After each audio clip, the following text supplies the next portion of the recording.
I know my animations suck, but you'll love them anyway. But before we get into the video, please make sure to comment, like, and subscribe, because if you comment, like, and subscribe, it would really help me out a lot as a creator. So go ahead and do it. Comment, like, and subscribe.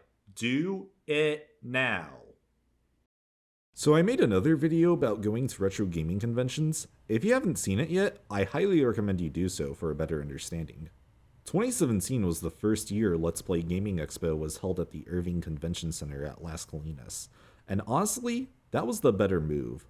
The vibe of Las Colinas hits way different than that of the Plano Event Center.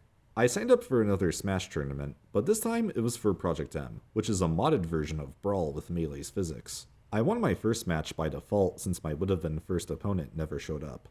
All in all, I went in 1 and 2, but didn't get force-locked by either opponent, so not a complete failure.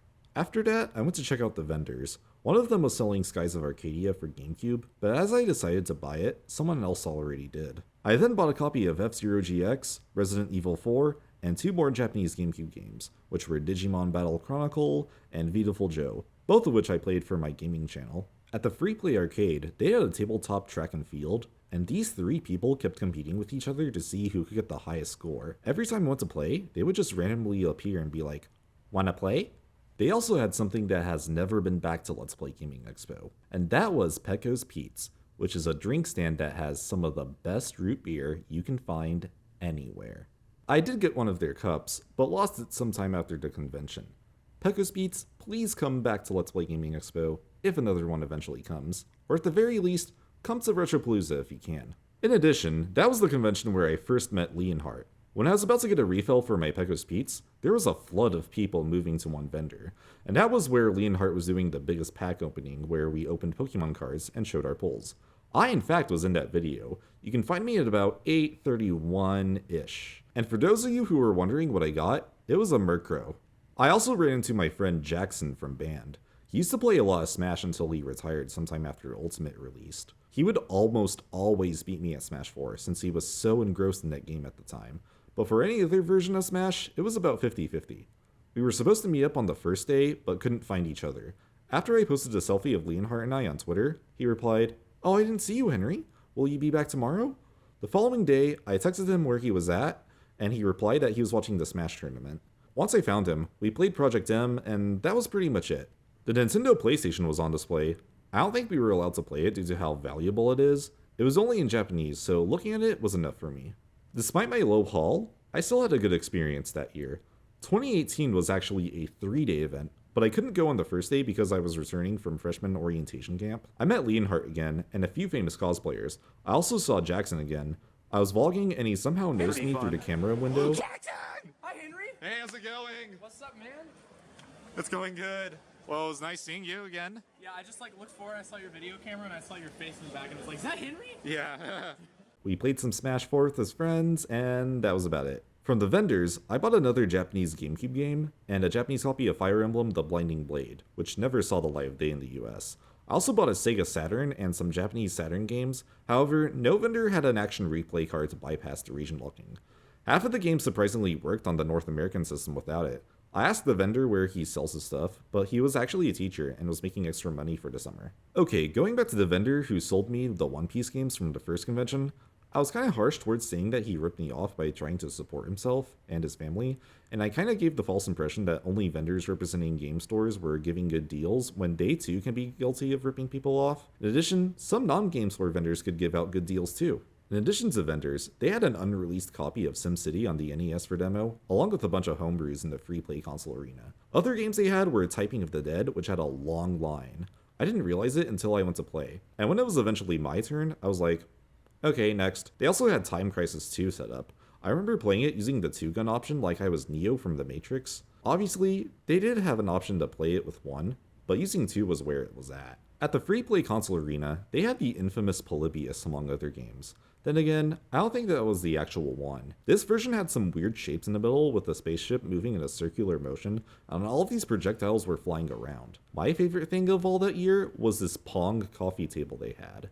It was basically an air hockey table behind a glass screen with all the components inside, and you controlled the puck with a paddle controller that was stuck to the table. Unfortunately, they're no longer available, but I would love to buy one if they made more. Overall, I had a great time and immediately looked forward to the next year. For 2019, I made sure to go to all 3 days.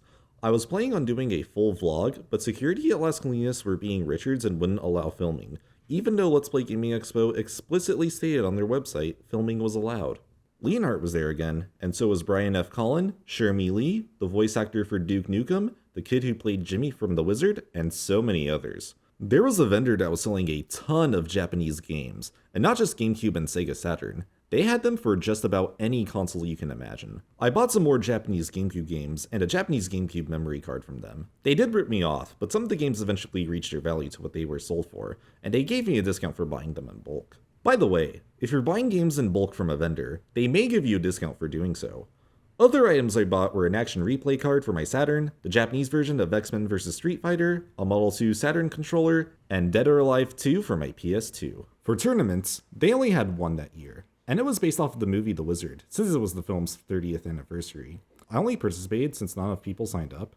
Instead of playing solely NES games like in the movie, we played games on the NES, SNES, and Game Boy, via Superboy. They were Final Fight, RC Pro-Am, Kirby's Dream Land, and Pocky and Rocky. I didn't make the second round, but didn't really care. At the Free Play Arcade, they had a digital pinball machine where you can change the theme, and they had South Park on it. I would have played the other games, but Polybius was back to haunt me. They also had a fantasy-themed tavern with tabletop RPGs, and they had this one game called Gaslands, which is Dungeons and Dragons in the style of Mad Max. If I remember, the scenario I played was I had to take down a war rig with someone else before I left the battlefield. If you want a better understanding on how the game works, check out the videos in the iCard.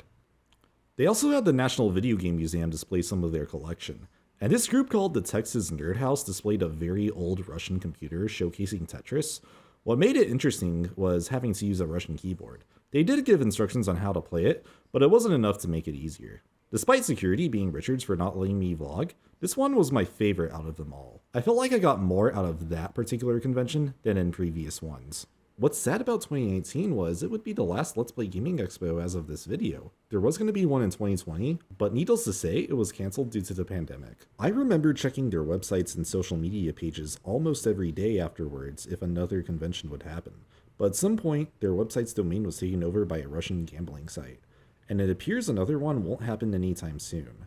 Unless this video does well enough to where it reaches the people who made Let's Play Gaming Expo possible. I even saw on their social media pages where people were pleading for another one, but so far they have yet to respond. If you want Let's Play Gaming Expo to make a comeback, please share this video and spread the word that we want another one. And to the people of Let's Play Gaming Expo, please host another one. I loved interacting with the vendors, indie developers, and special guests. I loved playing in the free play console arena and the arcades. I loved playing the tabletop games and board games, and so many other things that talking about them would take an eternity, and it will hold a very special place in my heart, even on my last breath. By the way, I don't mean to throw Let's Play Gaming Expo under the bus by saying this, but see you at Retropalooza! Thank you so much for watching my newest video, but before you leave, please make sure to comment, like, and subscribe. Because if you comment, like, and subscribe, it would really help me out a lot as a creator. So go ahead and do it. Comment, like, and subscribe. Do it now.